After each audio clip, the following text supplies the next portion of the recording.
You all please stand together and stand this way. This looks very nice.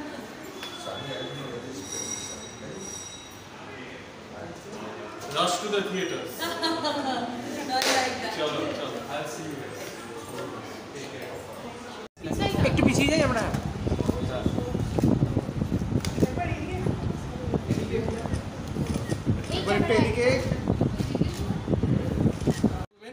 আপনাদের আমরা আনন্দ দিতে পেরেছি কতটা জানি না, শুধু মনে করাতে চেয়েছি যে এটা আসলে হেরে যাওয়ার গল্প এবং হেরে যাওয়াতে এতটুকু লজ্জা নেই। ধন্যবাদ।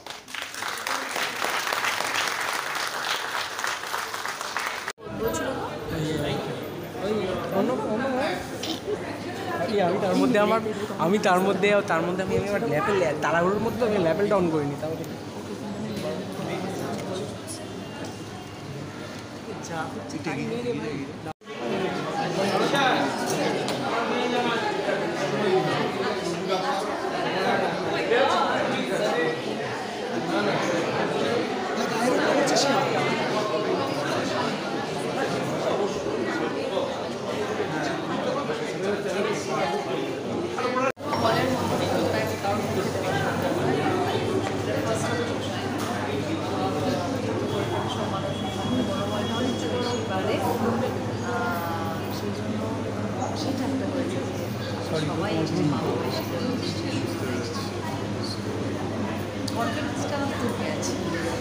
একদমই। আর আজকে যা ফিল্ম দেখছিলাম হলে বোঝা যাচ্ছে দর্শকরা বেশ সাড়া দিয়েছে, যারা এখন আমি সকাল 12টার সময় দেখবার চলে গেছিলাম, ফার্স্ট দেখবার সকাল 12টার সময় বিজনেস বেশ ভালো ছিল এবং তারা খুব দাঁড়িয়ে গেছেন। একজন বলছিলেন বেরোতে ইচ্ছা করছে না, একজন বললেন তার গ্রামের বাড়ির কাছে করছে। তো এখন অব্দি যা যা আমি ইনফ্যাক্ট দেখতে তখন অব্দি দেখাচ্ছিল যে রিভিউ আসছে এবং সেগুলো সবগুলোই খুব পজিটিভ। তো আশা করা যায় পরের সপ্তাহে আরও ভালো টাইমিংস আমরা পাবো এবং আরও ভালো দেখতে পাবো। দেবলীনাদি, তোমার শ্যুট টাইমে জার্নি তার এখন বসে একটা অডিয়েন্সের সামনে দেখে ওটা কেমন এক্সপিরিয়েন্স লাগছে? শুটিংয়ের সময় তো পরীক্ষা দিই, এখন অপেক্ষায় আছি যে অনেকগুলো এক্সাম্পল যারা দেখছে তারা কীরকম খবর নেয়। একদম ওটা ওই সময়টাও একটা ভয় থাকে যে কেমন করবো, আর এই সময় ভয়টা হচ্ছে কী করেছি। হ্যাঁ, সিনেমা সব থেকে বড় প্রাপ্তি ঘটে যখন অডিয়েন্স আমাদের রিয়াকশান দেন। তোমরা যখন তোমাদের রিয়াকশান দেবে, তুমি যখন ছবিটা দেখবে, সেটাই আমাদের কাছে প্রাপ্তি। কী বলবো, আমরা সবাই খুবই আনন্দের সাথে সিনেমাটা বানিয়েছি। সো আই থিঙ্ক যারা দেখবেন তারা সবাই খুবই আনন্দ পাবে।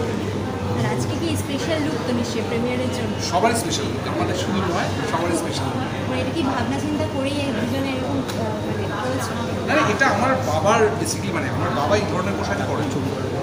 আমার বাবা আজকে এসছেন এখানে, বাবা পাঞ্জাবি পাঞ্জাবি আজকে পরে এসছেন, কিন্তু বাবা নর্মালি এইভাবেই ধুতি পরেন এবং এই ধরনের ফতুয়া পরেন। তো আমার মনে হলো আমি যে সময়টাকে রেপ্লিকেট করার চেষ্টা করছি কিংবা যে সময়টাকে তুলে ধরার চেষ্টা করছি এই ছবিটাতে, যে মানুষগুলোকে, তার মধ্যেকার একজন মানুষ আমার বাবা। আমি বাবার মতো করে পোশাক পরে এসেছি আর আরও পোশাকটা কোইন্সিডেন্টালি এটা টুইনিং হয়ে গেছে, মানে বেশ ভালো লাগছে একসাথে। কোইন্সিডেন্টলি, বাট আই থিঙ্ক সবাই এখানে যারা কাস্ট অ্যান্ড ক্রু ছিলেন সবাই they are trying to replicate the concept of the film, যেটা হচ্ছে বাঙালিয়ানা, পুরোনো একটা সময়কে ধরে রাখা। তো সেই ধরনের জামা কাপড়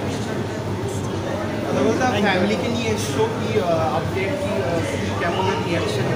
এখন সিনেমাটা দেখছে তো বাবা মা, দেখার পর তোমরা রিয়াকশান নিও প্লিজ, এবং যারা রিয়াকশান দেবেন অডিয়েন্স যারা আছেন এখানে, তাদের রিয়াকশান সব জায়গায় ছড়িয়ে দিই এবং তোমরা নিজেরা ছবিটা দেখো। ছবিটা দেখে তোমাদের বাবা মাকে নিয়ে, পরিবারের লোকজনকে নিয়ে, জেঠু সিনিয়র যদি দাদু দিদা থাকেন তাদের নিয়ে দেখো এবং তাদের রিয়াকশান প্লিজ ছড়িয়ে দাও মানুষের মধ্যে। কারণ আমার মনে হয় ভালো থাকাটা এই সময় দাঁড়িয়ে, কঠিন সময় দাঁড়িয়ে যদি 2.5 ঘন্টা ভালো থাকা যায়, সেটা অনেকটা বড় পাওনা এবং আমরা এই ছবিটার মাধ্যমে সেই ভালো থাকাটাই দেওয়ার চেষ্টা করছি। এখন কেমন লাগছে? এই যে আমার চোখকে কিছু বলছে, মানে আমি অলরেডি আমার কাজল ফেটে গেছে, মানে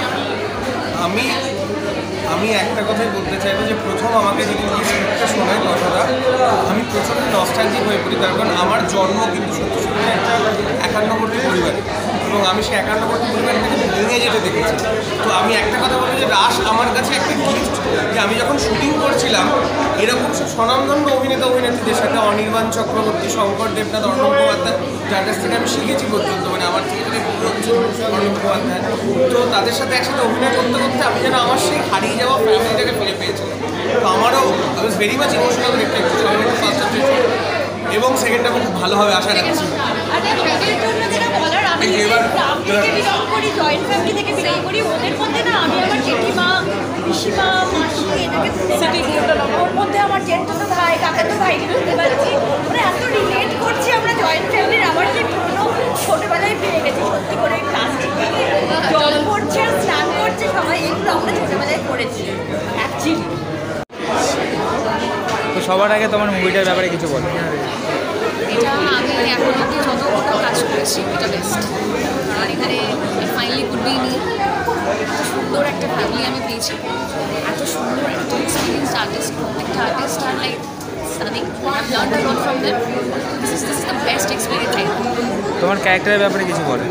আমার ক্যারেক্টার হচ্ছে যে আমি বেসিক্যালি কলকাতা থেকে আমি ঘুরতে এসেছি আমার বাড়িতে এসে ম্যাজিক্যাল একটা ওয়ার্ল্ডে ঢুকে পড়েছি, যেখানে এভরিথিং ইজ অল ম্যাজিক।